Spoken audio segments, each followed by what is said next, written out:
buenas noches, sean bienvenidos a una nueva entrega de su programa Foro 506.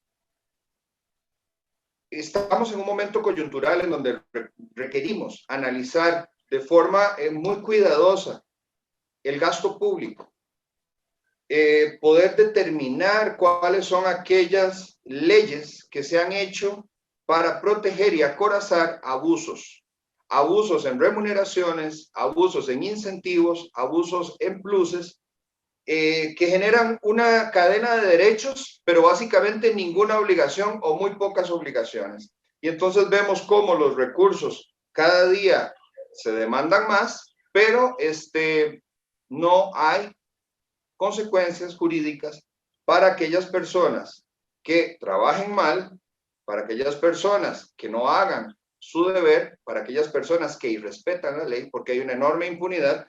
Así es que esta noche vamos a entrar en materia, en temas de derecho laboral y sobre todo todas estas circunstancias que nos molestan tanto del sector público. Presento a mi compañero Alberto Bosa. Buenas noches. Buenas noches, Luis. ¿Cómo estás? Muy bien, muchas gracias por acompañarme. Vamos a ver cómo nos va. Y pues a la invitada especial de la noche, la licenciada Paola Gutiérrez. Licenciada, ¿cómo se encuentra usted esta noche? Buenas noches, Luis Fernando. Buenas noches, Alberto. Muchas gracias por la invitación. Créame que nos engalana la noche por muchas razones. Primero, porque usted es una voz referente realmente en temas laborales, una voz absolutamente fundamentada y acreditada, no solamente por su conocimiento, sino porque usted tiene esa capacidad de pensamiento, de análisis muy profundo de todas las circunstancias que se van dando. Así es que su voz es una voz fuerte que denuncia también muchos de esos abusos que estamos viendo todos los días los ciudadanos. Muchas gracias. La licenciada Paola Gutiérrez es abogada laborista, asesora empresarial, profesora universitaria, cursó estudios de posgrado en Derecho Laboral y Derechos Fundamentales en la Universidad de Salamanca, España. Cuenta con un magíster en Derecho del Trabajo y de la Seguridad Social de la Universidad Estatal a Distancia. También tiene un máster en Recursos Humanos de la Universidad Pontificia de Madrid, la ICADE, de España. Licenciada en Derecho de la Universidad Autónoma de Centroamérica, columnista, analista y líder de opinión. Licenciada Gutiérrez, vivimos en este momento unas circunstancias inéditas, una crisis sanitaria, una crisis económica, una crisis política, una crisis social, y da la impresión de que estamos viviendo como sociedad algo muy parecido a aquel mito de la caverna de Platón, aquella alegoría en donde un grupo de personas fueron prisioneras desde niños en una caverna en la cual se les tenía amarrados de las manos únicamente viendo unas imágenes, unas sombras que se proyectaban en una de las paredes de la caverna. Detrás había un muro y detrás unos tipos con una fogata hacían unas representaciones que se proyectaban a través de sombras, y estos niños fueron creciendo viendo eso como única realidad. La alegoría cuenta que en un momento determinado los guardianes liberan a uno de los presos, lo sacan de la caverna y por primera vez en su vida logra, después de algún tiempo en el cual la vista se lograba adaptar a la luz, observar que el mundo era tridimensional, que existían los colores y que existía la voluntad y el movimiento de una serie de elementos, digamos, que narran la vida. Cuando este personaje regresa, se devuelve a la caverna para poder liberar a sus compañeros, primero se confronta con la oscuridad absoluta que lo deja ciego después de haber estado en la luz. Posteriormente trata de convencerlos, ellos lo dan por loco y lo terminan matando, una vez que él les narra que hay una realidad afuera. Los prisioneros de alguna manera representan en esta alegoría a las personas que no se cultivan o que dan por sentada una realidad que defienden, una realidad como la ignorancia. Y por el otro lado tenemos una persona que busca la luz para poder informarse. Entonces, creo que uno de los elementos valiosos que puede aportar este programa de la mano de usted y de su conocimiento va a ser poder salirnos de la caverna por un instante y ver qué es cierto y qué es mentira de toda esta lucha que se está dando, porque el gran problema que tenemos es que la sociedad, a través de los medios de comunicación, únicamente ve como realidad aquello que se refleja, en este caso en las pantallas o en las redes sociales, pero ciertamente hay un mundo fuera de eso, hay una serie de conocimientos y las leyes no están escritas en piedra, se pueden cambiar, ¿verdad? A futuro. De lo contrario, imagínese usted, no podríamos haber evolucionado como especie si las leyes fueran un acuerdo para no cambiarlas nunca más. Inclusive la misma Constitución, que es bastante más rígida, tiene la capacidad de evolucionar. Vemos cómo la semana pasada el presidente de la República, en medio de esta crisis, firma una nueva convención colectiva y le da una bofetada en la cara a todo el pueblo costarricense, en donde se condona dineros que se giraron de más a algunos empleados del Ministerio de Educación Pública por la pequeña cifra de 28.000 millones de colones, que es más o menos como tomar el nuevo edificio de la Asamblea Legislativa, partirlo en tres y regalarlo completamente o desperdiciarlo. O sea, realmente es una cantidad de dinero abismal. Y este grupo que defiende desde la caverna le llama a todas este tipo de gollerías y de abusos conquistas sociales. Como dice Jacques Sagot en algunos de sus artículos, que tiene uno que ir a buscar el diccionario porque es muy difícil de comprender, utiliza una palabra muy interesante cuando describe este tipo de abusos. Él dice que la clase política ha tratado de llevar a la opinión pública una limitante que se le llama una aporía. Una aporía es algo imposible de concebir, imposible de modificar, son como esas cosas que es como la muerte, ¿verdad? Que no tiene solución, y ciertamente en las leyes sí podemos encontrar soluciones. Paso a hacerle la primera pregunta, licenciada Gutiérrez. ¿Son las convenciones colectivas una práctica que atenta contra la legalidad cuando son aplicadas en el sector público y no es cierto que nacieron a la luz únicamente para aplicársele al sector privado? Eso es una pregunta bien interesante y muy importante en este momento, Luis Fernando, con todo lo que se ha venido discutiendo en el tema del proyecto de ley de empleo y sobre todo por todas las situaciones que giran en torno a las convenciones colectivas. Vamos a ver, las convenciones colectivas están reguladas en la Constitución Política, el artículo 62 de la Constitución Política. Esto ha sido analizado por la Sala Constitucional y por los tribunales desde hace muchísimos años. Ciertamente se han venido a dar diferentes interpretaciones conforme han pasado los años, pero una cosa en la que la Sala Constitucional se ha mantenido firme y ha sido sostenido su criterio es que las convenciones colectivas son posibles tanto en el sector público como en el sector privado, pero con reglas diferentes.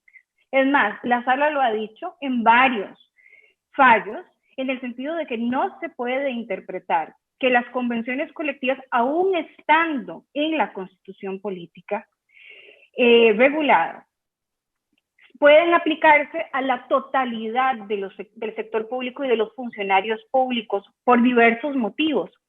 Hay que tener en cuenta también que nuestro país ha ratificado el convenio 98 de la OIT, y en ese convenio incluso se hace una referencia expresa a que no incluye al sector público, a los que de la administración pública. Hay otros convenios de la OIT, como el 151, que el país no ha ratificado. Incluso en una de las sentencias, la Sala Constitucional explica por qué no se ha ratificado, y a grandes rasgos lo que la Sala explica es que ese convenio de ratificarse iría en contra de la Constitución porque implicaría una aplicación irrestricta en cuanto a materia de convención colectiva en el sector público. Y es que en el sector público, todas aquellas personas que están dentro del régimen estatutario, que participan de la gestión pública de la administración, no pueden negociar convenciones colectivas, y no pueden negociar convenciones colectivas porque el régimen estatutario es un régimen que no solamente es diferente en materia de empleo al régimen privado, sino que además tiene principios que incluso son contradictorios. En el régimen estatutario las personas no firman un contrato de trabajo con el gobierno, con el Estado, en donde puedan negociar las condiciones, porque lo que persigue un régimen estatutario al final es el interés general y la buena administración de los recursos públicos y la eficiencia en el sector público. Entonces, evidentemente que los funcionarios públicos que forman parte de un régimen estatutario tienen que tener y respetarse los derechos básicos laborales y un salario digno que incluso haga que el sector público sea eficiente. Pero de ahí a señalar que resulta inconstitucional no permitirles a todos la negociación colectiva que daría pie a una convención colectiva es un criterio equivocado. Lo que pasa, Luis Fernando, con esto es que si bien la sala lo ha mantenido así por años, a partir de la reforma procesal laboral del año 2016, se metieron muchos goles. Goles que en su momento no se vieron en la Asamblea Legislativa y que se celebraron a bombas y platillos cuando se aprobó esta modificación tan importante del Código de Trabajo. Y dentro de esos goles importantes, que son incluso, en algunos casos podríamos hasta analizar inconstitucionales, fue incluir en el Código de Trabajo, que está pensado para regular la relación laboral del sector público, un título dedicado exclusivamente para regular la relación laboral con el sector público. Y entonces, vea qué curioso, cuando se incorpora esto en el Código de Trabajo, probablemente las personas que incorporaron este título en el código sabían perfectamente lo que estaban haciendo, porque lo que señalaron ahí es que pueden negociar convenciones colectivas todos los funcionarios públicos, salvo muy puntuales excepciones que están establecidas ahí mismo, que son personas que tienen cargos de elección popular, los magistrados, el procurador general, la policía, y estamos hablando de gente en un nivel muy alto, jerárquico, dentro de la estructura del Estado. Pero entonces, a lo que yo me refiero con un gol es que si bien la sala han tenido el criterio de que en esta acción no se deben formalizar, no se pueden negociar convenciones colectivas, a la hora de hacer esa modificación en el Código de Trabajo, se abre un portillo, que es por eso que tenemos la convención colectiva del MEP. Hay un fallo del año 2015 de la Sala Constitucional, esto es previo a la entrada en vigencia de la reforma procesal laboral, pero en un momento en el que ya se estaba aprobando, ya se conocía el texto de cuál iba a ser la reforma procesal laboral.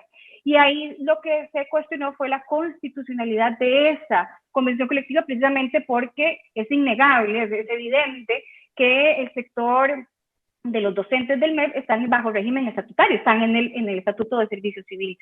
Y la sala hizo un fallo bastante olímpico, es un fallo que deja muchas dudas, en donde sostiene, reiteramos que en el régimen, los trabajadores que están bajo régimen estatutario no pueden negociar convenciones colectivas, solamente podrán negociar aquellos que no participan de la gestión pública, pero no me toca a mí decidir quiénes hacen o quiénes no participan de la gestión pública. Eso le tocará, dijo la sala, al operador de derecho, con lo cual le tiró la pelota a los legisladores y le tiró la pelota a los jueces a los jueces laborales o contenciosos administrativos, y entonces quedó ese fallo ahí. No es que ese fallo haya dicho sí se puede negociar en el gobierno central o en régimen estatutario, lo dejó ahí, lo cual es importante que con la ley de empleo público se aclare esto, ya que la sala le tiró la pelota a los legisladores, porque de lo contrario, la ley de empleo público, como lo señalaba yo en el artículo que recientemente publicó, va a ser un caballo de Troya.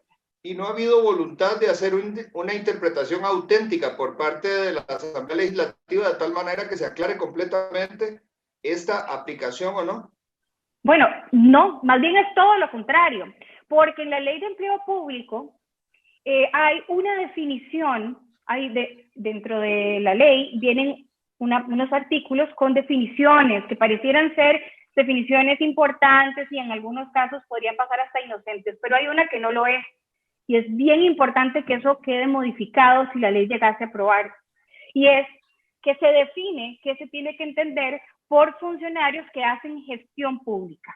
Porque ese significado, que podría parecer muy obvio, hace toda la diferencia. Claro. En ese proyecto se incluye esa definición de que los funcionarios que hacen gestión pública de la administración son solamente los altos puestos que toman decisiones dentro del gobierno, con lo cual de aprobarse estaría autorizándose todavía más, es decir, nos quedamos ahí sí con una situación aún peor que la que tenemos ahora, porque ahora lo que podamos entender o lo que se pueda interpretar como funcionarios que realizan gestión pública es lo que pueda interpretar un juez.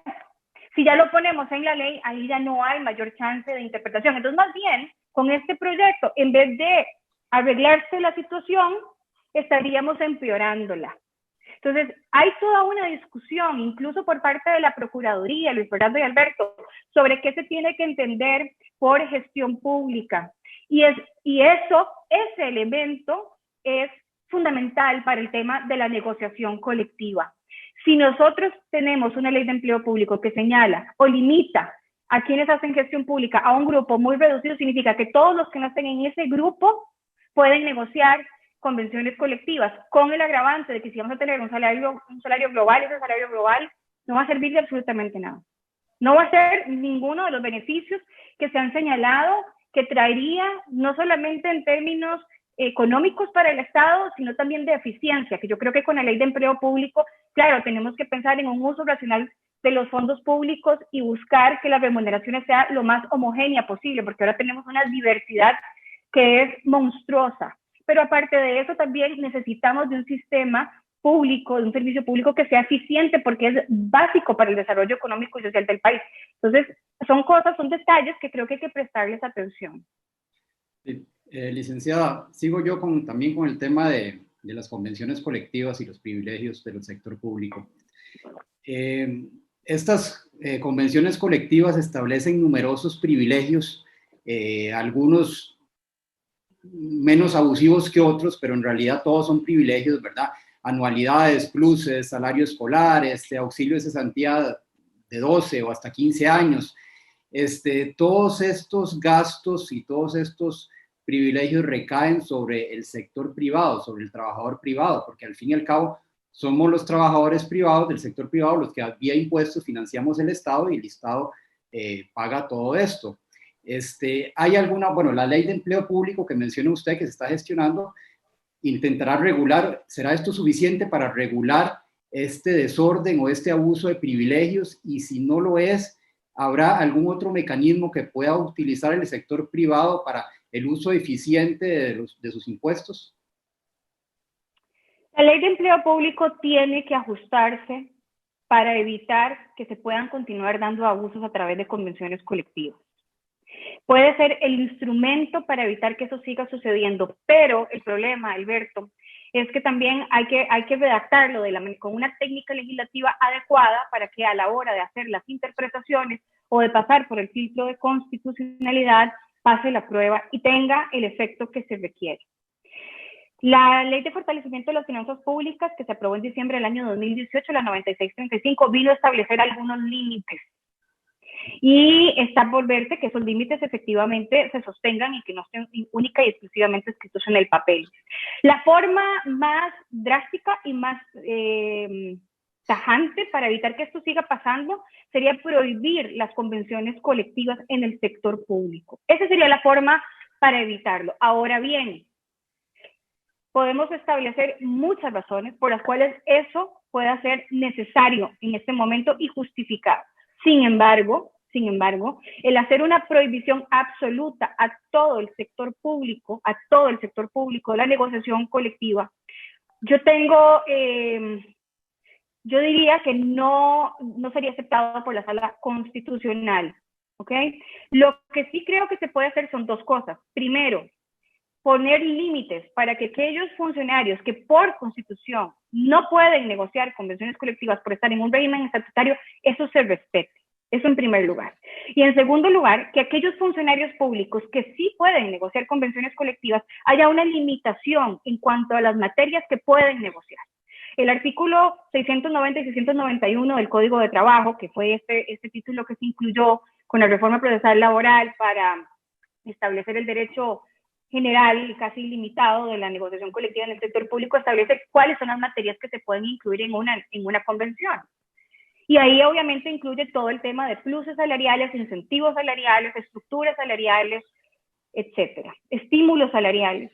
Y por lo tanto, si eso no se modifica, vamos a estar peor que como estamos ahora, porque la gente va a entrar con un salario global que es mayor al salario base, y por lo tanto el efecto de la multiplicación de los pluses y los incentivos va a ser aún mayor desastre. Entonces, yo creo que lo importante es establecer claramente y que la ley de empleo público no venga más bien a crear un error mayor, sino establecer claramente quiénes sí pueden y quiénes no pueden en el régimen del servicio público. Y segundo, que quienes sí puedan, para evitar que el proyecto pueda caerse por alguna inconstitucionalidad, esos funcionarios públicos que deberían de ser muy específicos, que sí puedan negociar convenciones colectivas, no puedan hacer modificaciones que tengan una repercusión a nivel salarial, porque pensemos que uno de los pilares de la ley del empleo público y por lo que le está apostando el país en este momento es por una columna salarial global, por un salario único que va a estar en función de 8 familias, que esas familias van a estar en función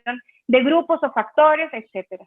Si nosotros empezamos a modificar por esas negociaciones entre grupos específicos, esa columna no va a resistir, esa columna se va a quebrar en muy poco tiempo y nos va a dejar peor que ahora. Entonces creo que sí hay que prestarle atención a estas cosas y más bien preocupa que por lo menos en el último borrador que vi del proyecto de empleo público se incorpora dentro de los principios un principio sobre la negociación colectiva, haciendo, digamos, insistiendo sobre que se pueda negociar en todo el sector público. Entonces a eso le sumamos que hay un principio sobre la negociación colectiva y aparte de eso incluimos una descripción para mí completamente errónea de lo que debe entenderse por funcionarios que realizan gestión pública, y le estamos dejando la mesa abierta para que esto sea un portillo que nos vamos a tener luego que aguantar en una ley y eso va a ser muy complicado. Vean lo que pasó con la reforma procesal laboral, con el tema de las huelgas, que luego años después tuvo que venirse a modificar porque eso era una fiesta y porque se crearon unos incentivos perversos para que la gente hiciera huelgas a lo loco y además recibiera su remuneración salarial, y eso fue gracias a la reforma procesal laboral. Sí, ahora veo yo que se ocupa voluntad política, primero que todo, para aprobar estas leyes, ¿verdad? Y en el gobierno actual la lectura es diferente, ¿verdad? Acaban de firmar la convención con el MEP, entonces ellos dan claras señales de que en realidad no les interesa ni regularlas, ni negociarlas a la baja, que eso era lo que se esperaba también, y mucho menos eliminarlas. Ahora, el problema también es el filtro del Poder Judicial, ¿verdad? Porque ellos en este sentido van a ser juez y parte. Ellos mismos van a decidir si es viable o no es viable un privilegio que les afecta directamente a ellos. Ahora, días atrás, se aprobó en segundo debate la iniciativa de ley que propone eliminar las anualidades del periodo 2021-2022. Con respecto a esto aplica para todo el gobierno, instituciones autónomas y gobierno, o solamente para el gobierno central y no aplica para las instituciones autónomas? ¿Y cree usted probable que la Sala Constitucional se lo vaya a traer abajo? Eso aplica para todo el gobierno, tiene efectos no solamente para el gobierno central, sino para todas las anualidades que se paguen en el sector público. Yo esperaría que no, que la Sala Constitucional no se lo traiga abajo, porque es una medida que no está afectando derechos adquiridos, es decir, las anualidades, incluso el proyecto tiene el cuidado de haber incorporado el hecho de que las anualidades hasta el 2020 se van a seguir pagando. Lo que pasa es que no se van a aumentar las anualidades de los siguientes 2 años, aunque sí se van a seguir considerando los resultados de las evaluaciones del desempeño para todo lo que tiene que ver con ascensos y movimientos dentro del sector público. Así que esto tiene una aplicación general, una aplicación general como tiene las modificaciones que se hicieron a través de la Ley de Fortalecimiento de las Finanzas Públicas. En este país, y creo que Luis Fernando lo resumía, lo decía muy bien en el ejemplo que daba sobre la caverna, teníamos una idea muy equivocada de lo que eran los derechos adquiridos. Y cada vez que uno hablaba de modificar algo, había un sentimiento de resignación, de esto está escrito en piedra, ya no podemos hacer nada, y aquí lo único que queda es seguir pagando impuestos y seguirnos endeudando porque la cosa va a crecer, va a seguir y no se puede modificar. Creo que hemos ido logrando poco a poco como país entender que eso no es así y que las leyes, sobre todo las que tienen una afectación para las finanzas públicas y para el interés general de la población, son dinámicas y tienen que serlo. No puede pensar uno que están petrificadas. Eso sería un error total. La Sala Constitucional, yo tengo plena confianza en que así lo va a entender. Esto no puede ser tampoco una idea de que con esto que vayamos a ser loco, al ser loco digo, vayamos a pasar cualquier cosa que pudiera eventualmente afectar lo que sí, de verdad, son derechos adquiridos, y no confundirlo también con situaciones jurídicas consolidadas. Pero, por ejemplo, este proyecto de suspender o eliminar el pago de la anualidad por 2 años, me parece que es un proyecto que tiene que resistir en la Sala Constitucional, porque además está hecho en una situación que no solamente está justificada, sino que se tomaron las precauciones del caso. Ahora, si la Sala eventualmente llega a traerse este proyecto abajo, eso sería un golpe tremendo para todos los ciudadanos que estamos en este país, porque si eso se lo traen abajo, entonces van a traer abajo las modificaciones hechas en la ley de salarios de la administración pública, la 9635. Es más, vamos a regresar y estar en el estado que estábamos antes. Yo creo que cuando se discutió y se aprobó la ley 9635, sobre todo en el título tercero, que afectaba el tema de salarios o que regulaba el tema de salarios, se tomaron las precauciones también necesarias para, dentro del ordenamiento jurídico y respetando el Estado de Derecho y los derechos de los funcionarios, porque aquí tampoco es que hay gente que cree que cuando uno plantea hacer modificaciones es que uno quiere pisotearle los derechos a todo el mundo. Y yo creo que esto no se trata aquí de pisotear derechos de nadie, pero ni del sector público, ni del sector privado, ni de la población, de nadie, pero sí respetar el ordenamiento jurídico, ajustarlo en lo que sea legalmente posible y constitucionalmente permitido y evitar abusos. No es quitemos un poquito de abusos, no, es vayamos poco a poco eliminando, no derechos, no es eliminar derechos, es eliminar abusos. Ahora, lo que se aprobó fue una suspensión por 2 años, no fue una eliminación de la anualidad. ¿Por qué cree usted que no se aprovechó el momentum, el impulso político que ve en ese momento y eliminarlo permanentemente? Esa es una muy buena pregunta. Creo que se requiere de voluntad política para hacer una modificación de ese tipo. A la hora de hacer la eliminación de las anualidades,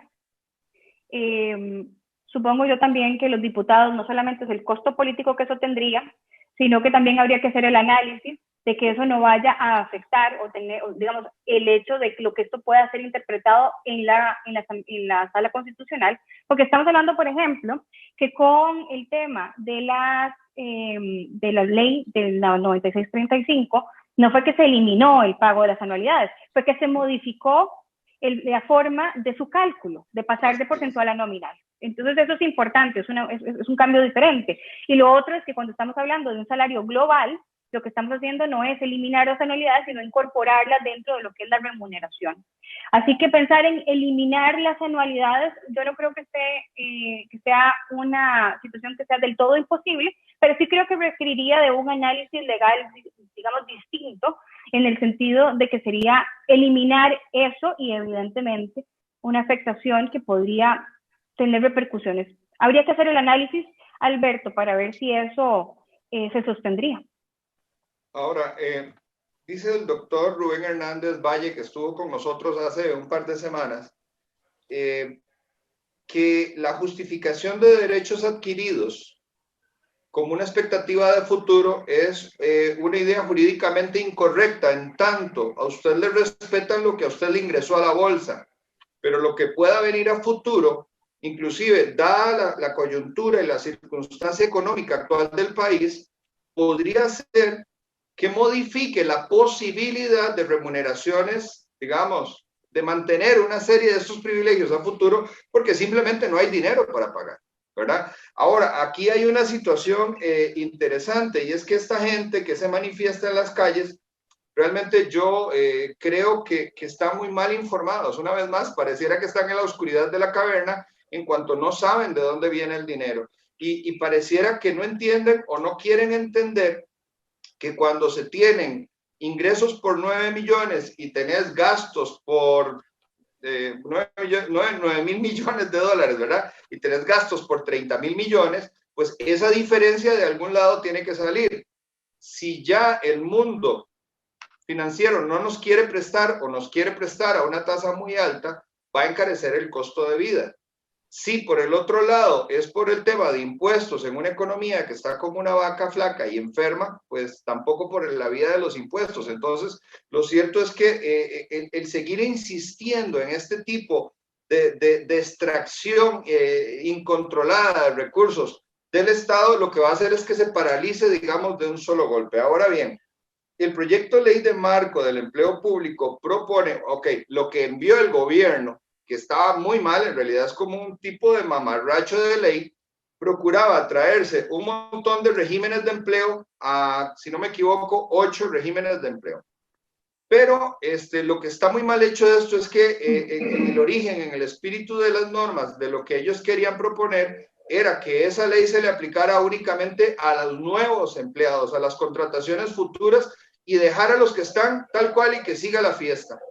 El señor Rubén indica que no, que esto sería el peor de todos los errores, que lo que se tiene que hacer es ingresar a los viejos y a los nuevos, que esperemos sean muy pocos. En su artículo usted dice que esto sería un caballo de Troya, ¿verdad? Sería algo peligrosísimo hacerlo. Le pregunto yo, ¿usted comparte la misma visión del señor Rubén en cuanto a los derechos adquiridos en términos del futuro? ¿Y qué opinión le merece a usted que se queden por fuera los empleados viejos y únicamente se incluyan los nuevos? Ok. Sí, yo comparto esa apreciación sobre lo que son los derechos adquiridos. Los derechos adquiridos es precisamente lo que yo adquirí e ingresó a mi patrimonio, pero no se puede considerar que son derechos adquiridos las expectativas a futuro que yo pueda tener de un ingreso. Y eso también ha sido analizado por la Sala Constitucional en reiterados fallos.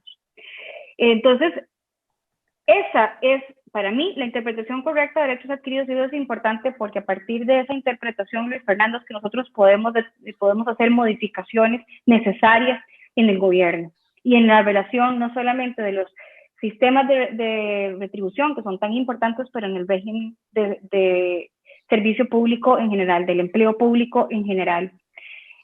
Ahora bien, incorporar o atraer el salario global a todos los funcionarios. ¿Es deseable? Sí, es deseable.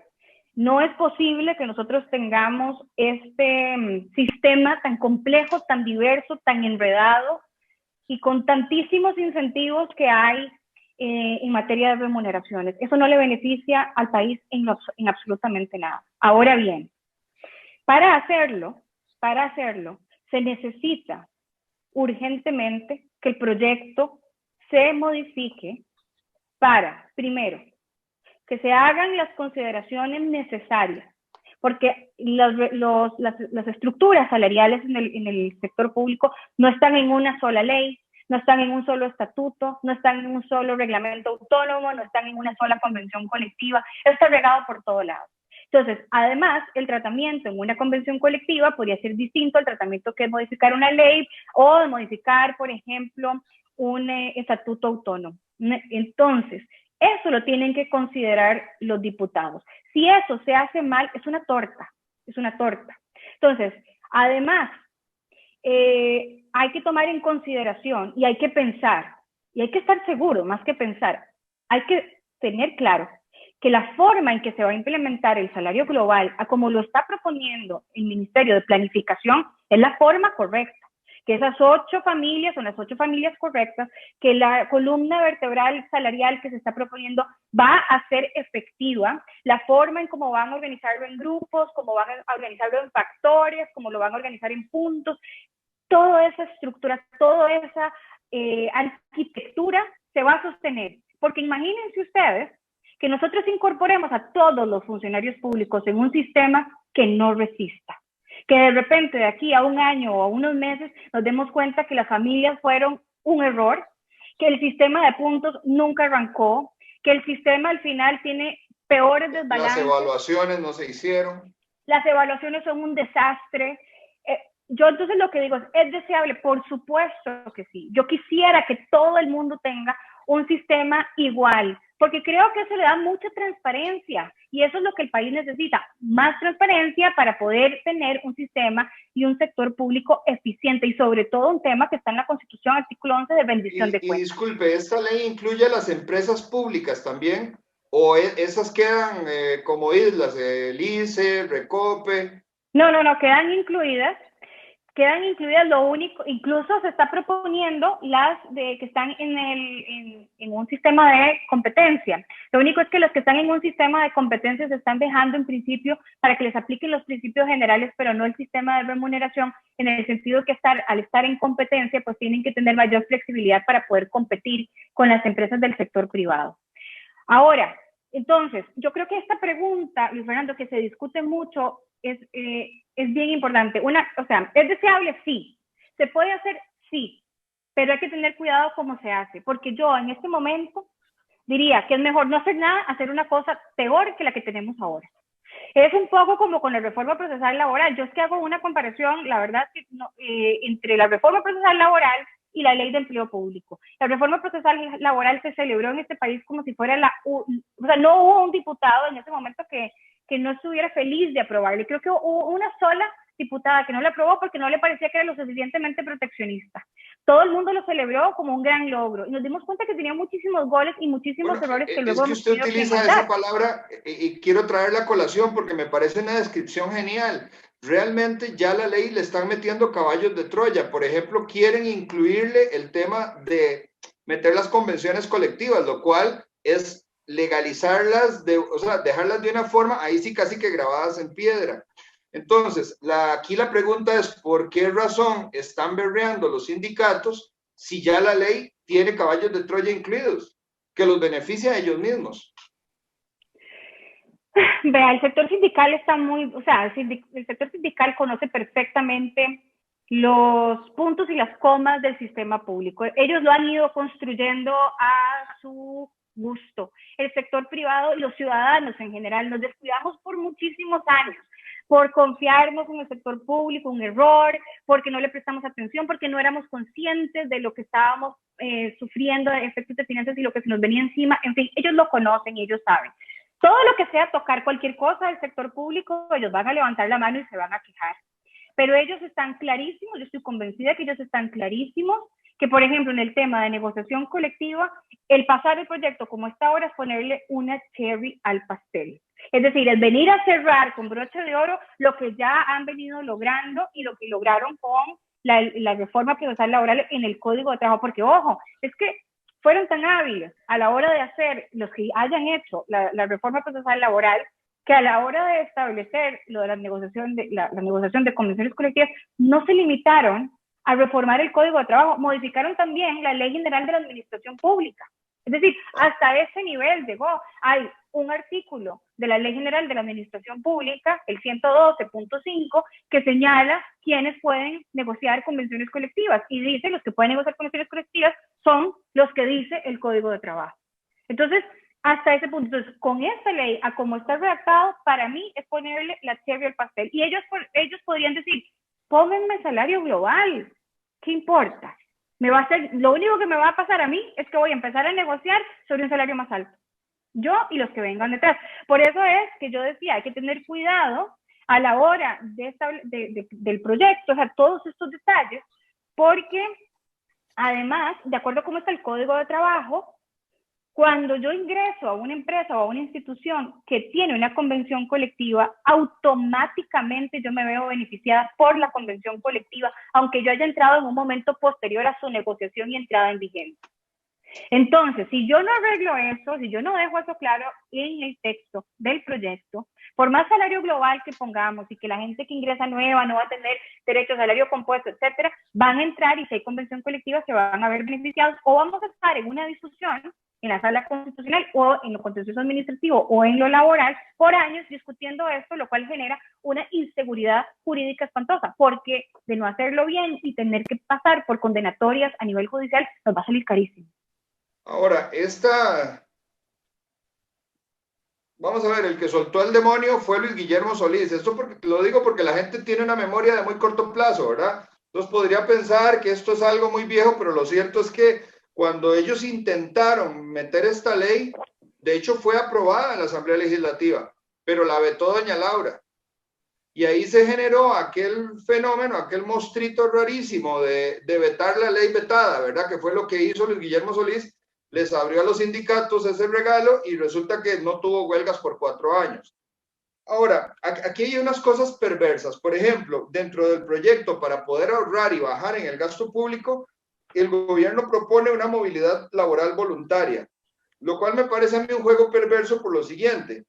Quienes acepten irse van a ser la gente más capaz, que le van a tener que pagar de más una cantidad de dinero, se va con su dinero y en el sector privado se puede colocar, porque es la gente buena, la gente capaz, la gente que sabe que lo que necesita se capitaliza y vamos para adelante.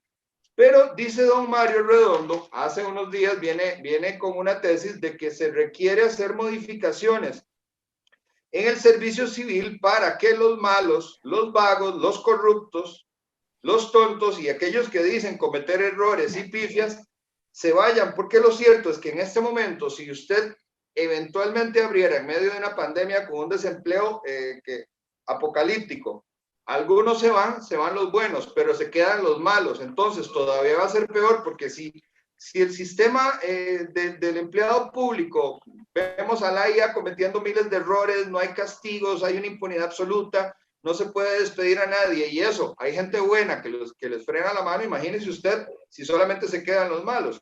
¿Cómo ve usted esto? Y a través, o sea, ¿cuál es la viabilidad para poder hacer estas modificaciones y realmente, por fin, como ciudadanos, despedir al empleado malo? Bueno, Luis Fernando, eso por favor, denos una luz. El tema de las desvinculaciones, a ver, el tema de la estabilidad, empecemos por ahí, el tema de la estabilidad se ha entendido pésimo siempre. El tema de la estabilidad no es para que el funcionario público malo permanezca de forma vitalicia en el sector público, porque eso lo único que le hace es un daño al país. El sistema de estabilidad que está regulado en la Constitución Política, lo que señala es, se creó, y así lo dijeron los constituyentes, ¿por qué está la estabilidad? Bueno, porque los puestos públicos se utilizaban para labores políticos. Eso hay que, en su momento digo, esto hay que frenarlo porque esto es un desastre, que cada 4 años la gente trae a sus amigos, a la gente que fue y le ayudó en su campaña. Pero eso no es para que los malos se queden de por vida, eso se ha interpretado de manera incorrecta. Hay una cosa que también hay que corregir en el proyecto. Imagínense ustedes, que cuando nosotros hablamos del sector público, imaginémonos que hay 2 regímenes distintos. Está el estatutario, que se rige por el derecho público, y está el que se conoce como mixto, que en realidad es todas estas instituciones, los que prestan un servicio económico para el Estado, todo el sector, digamos, del descentralizado, etcétera, que se rige en principio por el derecho privado. Se dice mixto porque en algunas cosas se les aplica el derecho público porque están relacionadas al Estado. Entonces tenemos un sistema que es público y un sistema, digamos, lo que es privado o mixto. Este sistema, estas instituciones, estos funcionarios que están en el sector que se conoce como mixto, les aplica el Código de Trabajo, y con lo cual ese régimen de estabilidad actualmente no lo tienen. Lo podrían tener por convención colectiva o porque así se lo hayan negociado, por ejemplo, en un reglamento autónomo, pero no lo tienen por constitución. Con el proyecto, a la hora de incorporar a todo el mundo bajo esa ley marco y no hacer excepciones, todos los funcionarios públicos de cualquier régimen que sea van a tener estabilidad. Porque cuando en el proyecto se habla de la desvinculación, se habla de que dice por qué motivo se pueden desvincular todos los funcionarios públicos que estarían bajo la cobertura de la ley marco, y dentro de eso no está el despido con responsabilidad patronal, como sí lo tienen ahora todos los funcionarios que están en el sector que se conoce como el régimen mixto. Entonces, nosotros lo que estamos haciendo... Entonces, más bien vamos para peor. Vamos, si no se hacen las excepciones, es lo que yo he interpretado en cuanto al artículo de las desvinculaciones, porque en el artículo de las desvinculaciones habla de que cualquier funcionario público únicamente podrá ser desvinculado porque renuncia al puesto o porque comete una falta grave, debidamente justificada, después de un proceso administrativo que, como ya sabemos, esos procesos duran años, y cuando pasan a veces los vuelven a reinstalar mientras resuelven los tribunales. Entonces es una cosa como una pesadilla tener un funcionario malo ahí metido por años.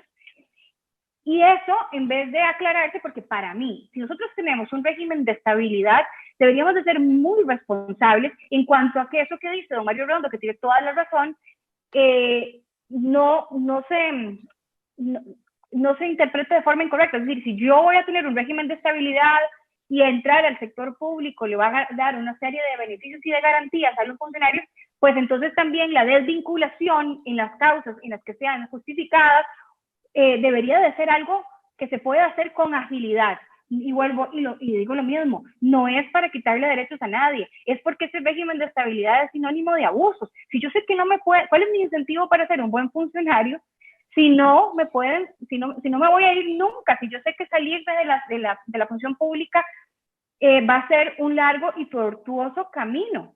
Es más, otra cosa con el tema de las desvinculaciones, que creo que eso es algo que hay que ver, y creo que se debería de hacer las exclusiones en ese tema, porque de lo contrario lo que estamos haciendo es ampliando el sistema de estabilidad para todos los funcionarios. Es decir, estamos todavía poniéndonos más cadenas al asunto. Y otra cosa, en un momento como el que estamos ahora, en donde hablar, por ejemplo, de la necesidad de reorganizar algunas áreas, algunas instituciones para mejorar o ser más eficientes, o que estamos hablando de que no tenemos plata como país, la constitución política, los constituyentes en ese momento fueron muy hábiles y muy visionarios y dijeron, ok, vamos a establecer un régimen de estabilidad, por las razones que ya dije, para que esto no se utilice como un botín político. Pero ojo, si vamos a permitir que el Estado pueda desvincular a los funcionarios, no solo cuando el funcionario comete un error grave, sino también, dice la Constitución, cuando haya falta de fondos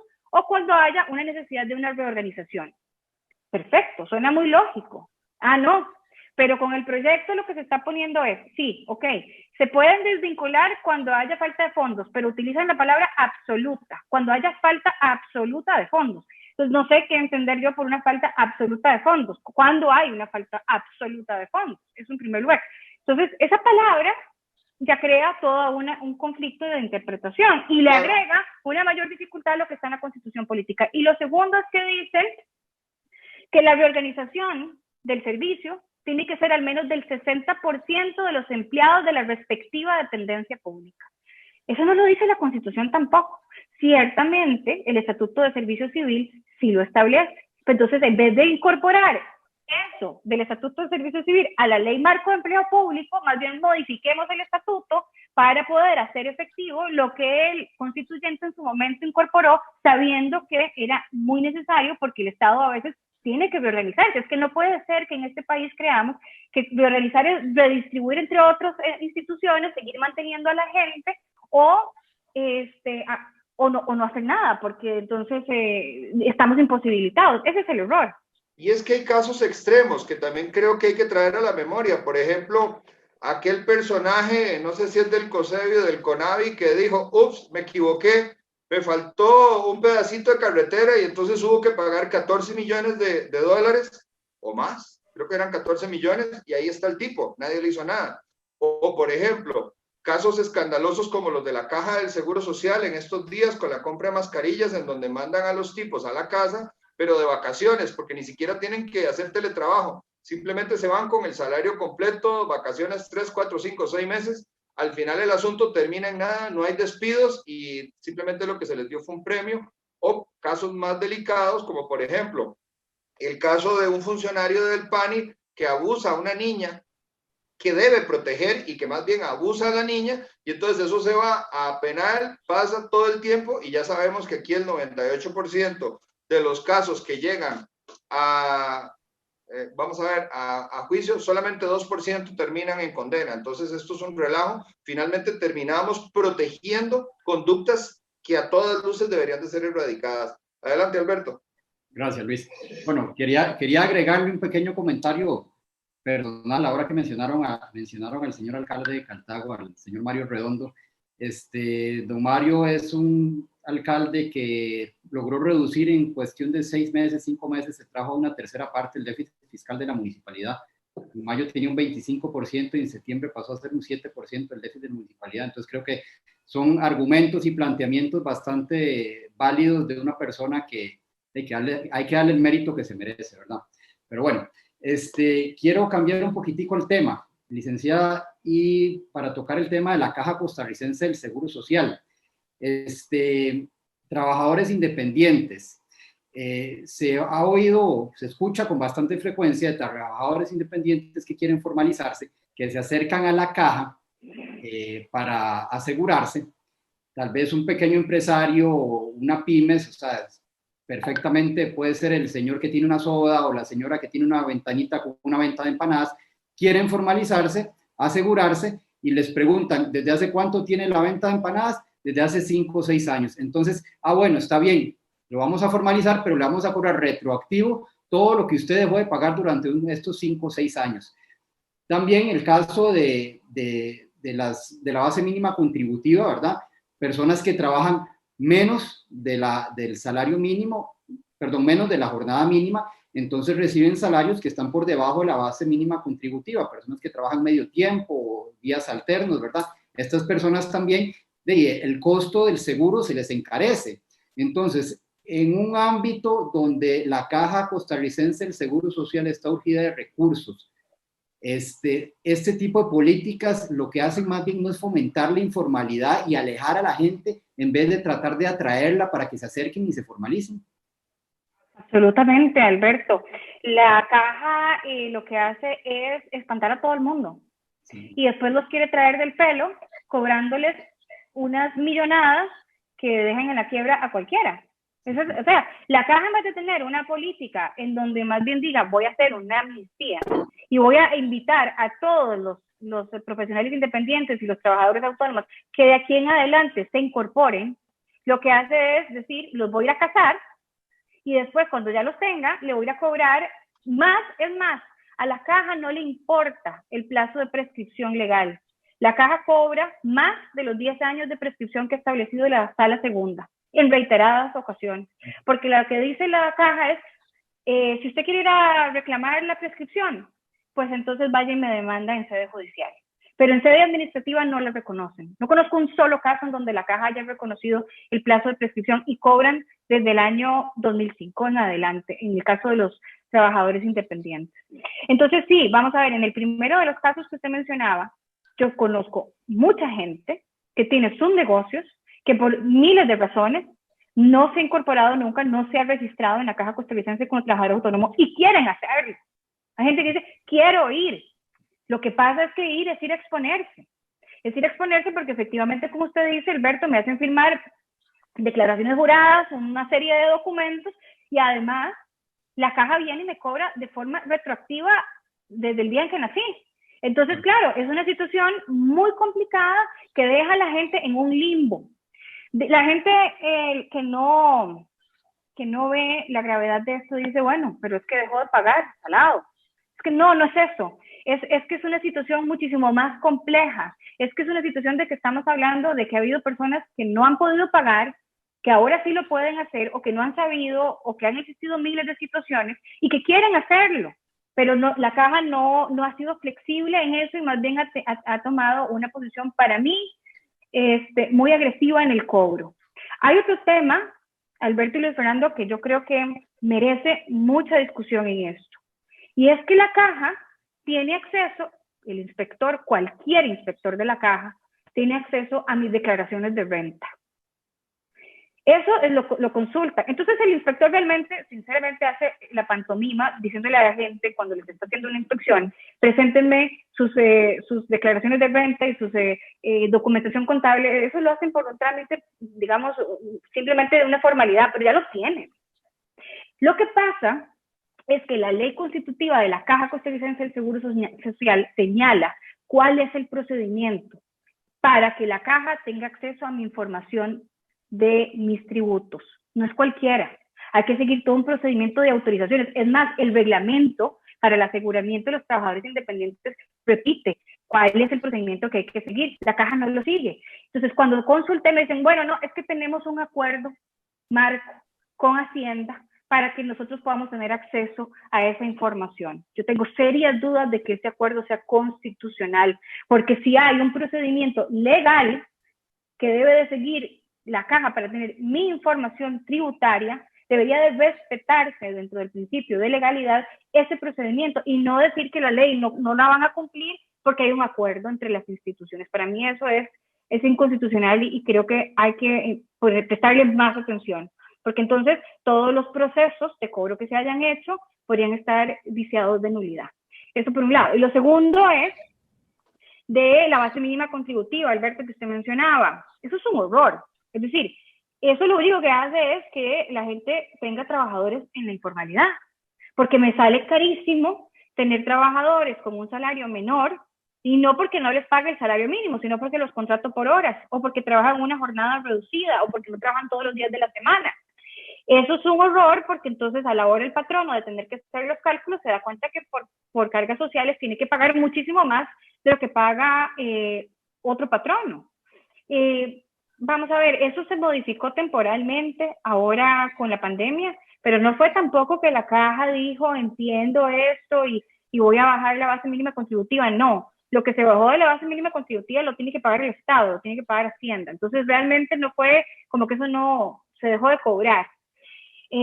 Con el tema de servicio doméstico, con el aseguramiento de las personas que trabajan en servicio doméstico, se hicieron unas modificaciones y se llegó a comprobar, dicho por la caja, de que había aumentado significativamente la cantidad de gente que se registró en la Seguridad Social de Servicio Doméstico debido a que se cumplió con una base mínima contributiva menor a la que aplica para todo el resto de sectores. Entonces, hay que tener en claro que la base mínima contributiva a la única parte que afecta es al patrono. Al trabajador se le cobra sobre el salario real, pero al patrono lo que es el régimen de enfermedad y de invalidez, vejez y muerte, las contribuciones a esos dos regímenes se cobran sobre la base mínima y no sobre el salario real del trabajador.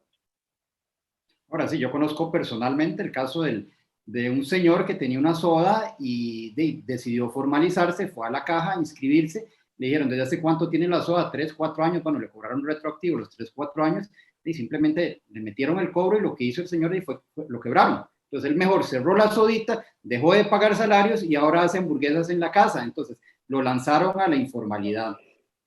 Lo mismo pasa con trabajadores independientes, asalariados no, con ingresos propios que quieren asegurarse. O sea, los ahuyenta, ¿verdad? ¿Hay algo que se pueda hacer o que ampare a estas personas para que quieren salir del limbo, quieren legalizarse, quieren contribuir a la seguridad social, pero por este tema tan rígido les imposibilita, ¿verdad? Es financieramente imposible hacerlo. ¿Hay algo que ellos puedan hacer? A mí me gustaría ser optimista en esta respuesta, Alberto, pero no, pero no conozco en este momento el sistema, no tiene la posibilidad, no hay esa alternativa de yo poder ir a la caja y asegurarme en adelante sin correr el riesgo de que la caja me haga un cobro retroactivo. Yo conozco gente, por ejemplo, que a la hora de incorporar a digamos, de querer registrar en la caja a una sociedad porque están empezando un negocio propio, la caja ha obligado a que los representantes legales de esa sociedad, que pueden o no pueden trabajar en ese negocio, les ha hecho planillas adicionales para el cobro solo por ser representantes legales de la sociedad que está registrándose como patrono en ese momento. Entonces, aquí no se trata de la gente, hay una parte de la población que ve esto como que la gente es una evasora y que la gente lo que quiere es burlar a la caja y no pagar. Yo creo que el verlo así es una forma muy simplista y además de no querer abordar el problema que hay. El problema que hay es que hay muchísima gente que podría hoy en día estar contribuyendo a la seguridad social y no lo hace. Y que quieren hacerlo.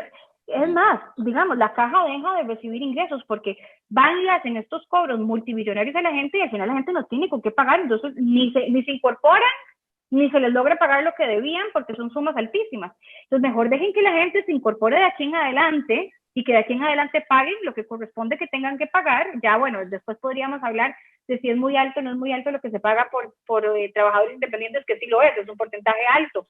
Es escalonado, pero es un porcentaje alto. Pero bueno, que se incorporen como se tienen que incorporar, pero no ahuyentar a la gente que se quiere acercar y que quiere pagar las cargas sociales.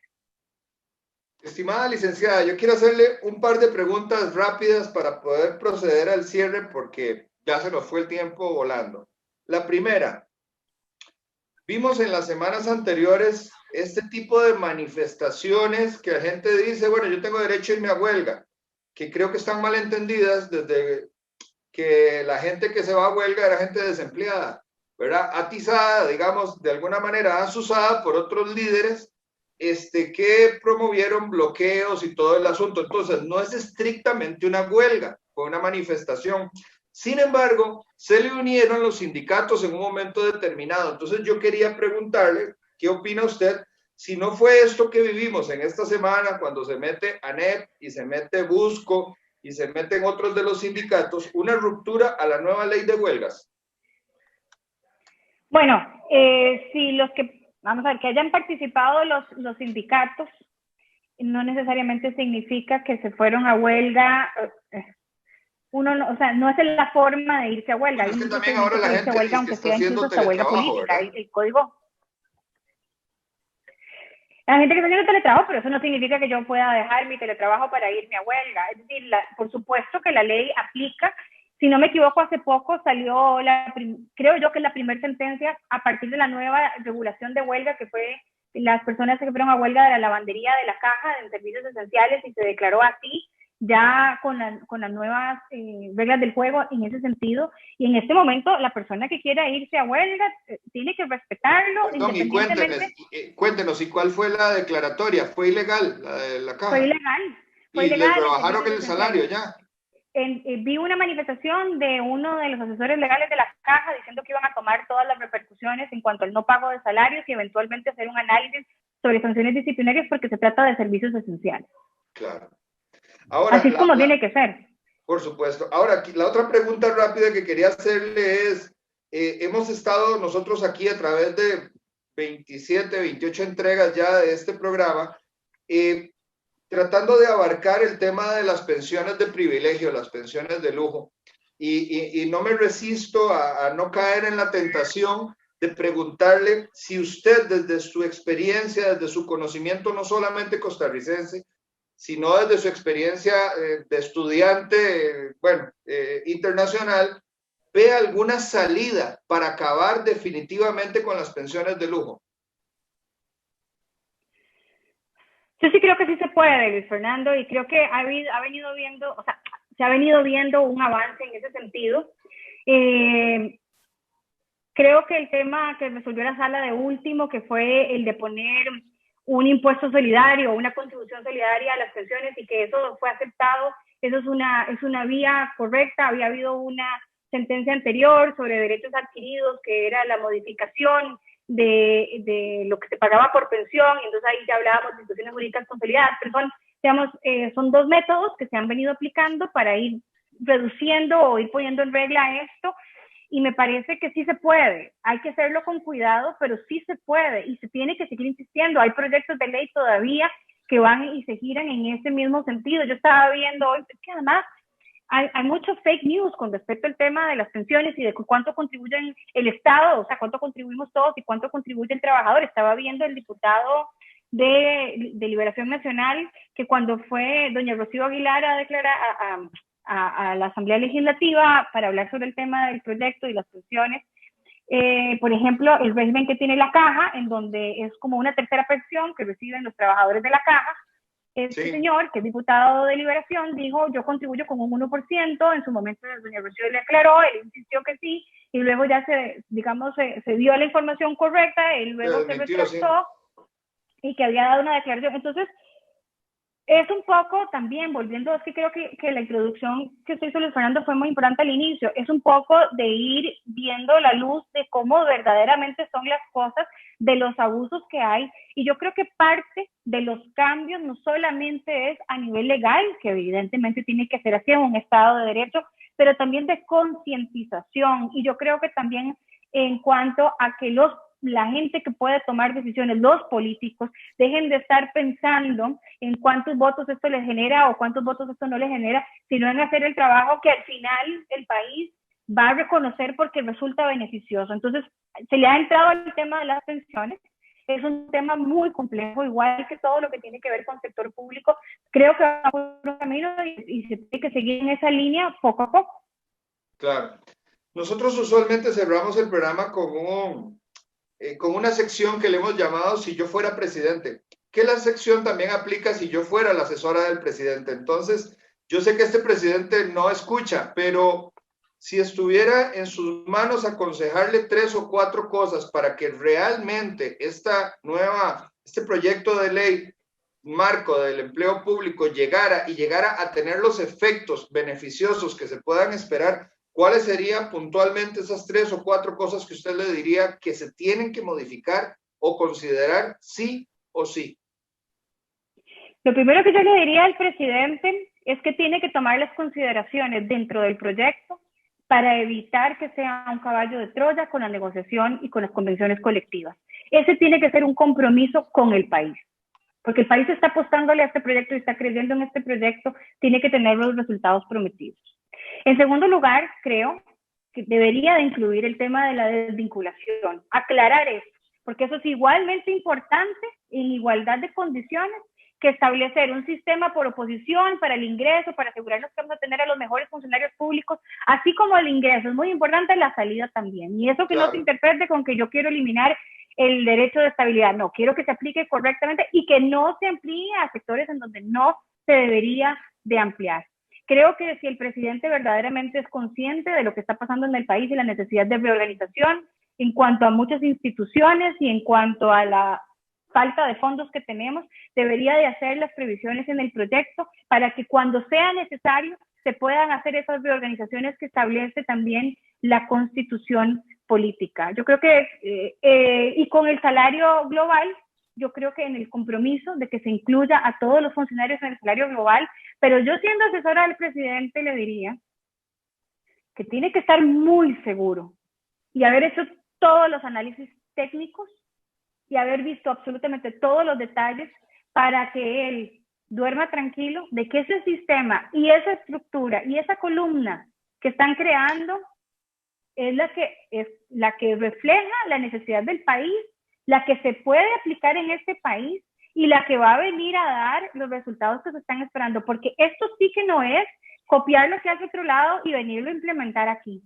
Entonces creo que es una cosa muy importante esos aspectos y que no hayan goles, ¿verdad? Y que no hayan goles y que no se firmen más convenciones colectivas y que se haga lo que se dice y no que se diga una cosa y se termine haciendo otra, porque eso genera aún un sentimiento de inestabilidad, de inseguridad y una cosa que en este momento creo yo muy peligrosa, de desconfianza al punto en que la gente a veces está hasta dispuesta a venderle el alma al diablo con tal de mostrar su frustración hacia lo que está pasando. Es entendible que la gente esté frustrada. Yo creo siempre en la vía del diálogo, en la vía democrática y en el respeto a la institucionalidad, pero creo que sí es importante que el Ejecutivo haga una labor de dar confianza. Y este proyecto no puede ser un proyecto simplemente para decir cumplimos con el compromiso de una ley de empleo público. No, eso tiene que ser un proyecto que verdaderamente vaya a tener el resultado que se espera. Y si no, mejor no se haga, mejor se hace como está. Yo incluso he pensado, si yo fuera diputada en este momento, no estoy segura que yo votaría este proyecto. Y no porque me interese mantener los privilegios y los abusos, no hay nada más alejado de esa realidad, sino porque el compromiso es cumplir con una serie de objetivos en el proyecto. Si eso no se va a hacer, entonces, y eso no se va a cumplir, es mejor esperar y hacer cuando las cosas vayan a salir de la forma adecuada. Para concluir, revisando un poco todas las sentencias de la Sala Constitucional y lo que se ha hablado sobre los constituyentes cuando estaban preparando el tema del empleo público en la Constitución de 1949, me llamó mucho la atención lo que decía el constituyente Rodrigo Facio. Él dijo 3 cosas que creo que en ese momento aplican igual que como aplican hoy, y es que toda la administración pública primero debería estar cobijada por un mismo marco legal, de un mismo servicio civil. Pero también dijo en ese momento, y aplica ahora, de que eso es una realidad muy compleja y que no se puede dar de un momento para otro, no se puede dar de la noche a la mañana. Yo sé que sobre empleo público hemos venido hablando hace muchos años. Lo que no sé es si hemos dedicado el suficiente tiempo para analizar el proyecto en sí. Yo creo que los principales expertos en materia de empleo público están en las propias instituciones y son los que se van a ver afectados por esto. Entonces hay que tener también mucho cuidado a la hora de asesorarse y a la hora de ver el proyecto, porque sí lo que queremos es que sea un proyecto objetivo y que sea un proyecto que cumpla con sus fines. Y eso no se logra de la noche a la mañana, ni corriendo, ni con mociones a la ligera, ni con textos para salir apresuradamente del asunto. Y lo último que dijo el constituyente y que creo que aplica hoy, es que la ley de empleo público tiene necesariamente que reflejar no lo que los empleados públicos quieran, no el interés de los funcionarios públicos como sujetos privados, sino la conveniencia del país y la realidad de las finanzas públicas. Entonces, yo creo que también eso es muy importante tomarlo en consideración para no irnos sobre la ola, decir sí, empleo público, y al final terminar ya con una ley aprobada que después arreglar no es imposible, pero sí muy difícil, porque se nos vienen tiempos complicados y ya no va a haber momento para reformarla hasta dentro de mucho tiempo.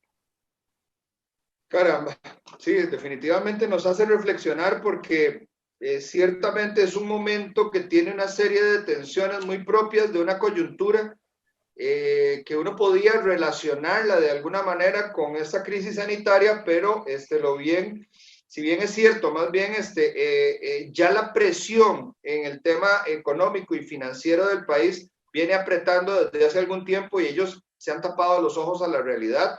Inclusive el mismo empleado público que debería de ser consciente de lo que viene y no seguir, digamos, presionando por mantener privilegios, porque yo creo que el tiempo se está acabando. Alberto, ¿algún comentario de cierre? Sí, bueno, agradecerle a la licenciada Gutiérrez por sus valiosos aportes, la verdad, y después de oír estos aportes, me sucede lo mismo que me sucede con muchos de los invitados tan valiosos que hemos tenido, y es pensar, ojalá tuviéramos un presidente que escuche. Y si vos ves prácticamente el consejo de la mayoría de nuestros invitados hacia el presidente ha sido escuche. Desgraciadamente no lo tenemos. Así es, Alberto, estoy de acuerdo con vos. Licenciada, muchísimas gracias por este tiempo tan valioso, por habernos hecho el honor de estar acá con nosotros, el privilegio de tenerla. Yo no soy enemigo del empleado público tampoco. Creo, o sea, tengo claro más bien de que hay como dos niveles de empleado público. Hay un empleado público que no es bien valorado y tampoco es un empleado que se está haciendo rico. Y por el otro lado también hay una casta de privilegio, unos cortesanos que reciben a manos llenas. Lo que a mí me extraña, licenciada, es cómo los empleados que están en los estratos más bajos no hacen del sindicalismo una lucha para acabar con los privilegios de los de arriba. Realmente el día que ellos entren en este campo de batalla se va a ganar el respeto de toda la población y lo vamos a agradecer no solamente los que estamos en este momento, sino las generaciones a futuro. Así, yo coincido. Yo tampoco soy enemiga de los empleados públicos ni del empleo público, pero sí creo que es importante analizar las cosas como están y lo que se puede cambiar. Y Luis Fernando y Alberto, yo creo que las cosas sí se pueden cambiar. Yo no creo que el sistema es estático ni que el sistema está escrito en piedra. Y más ahora que nunca se necesita un verdadero cambio, pero un cambio bien pensado, un cambio que sea sostenible y un cambio que sea beneficioso para todos.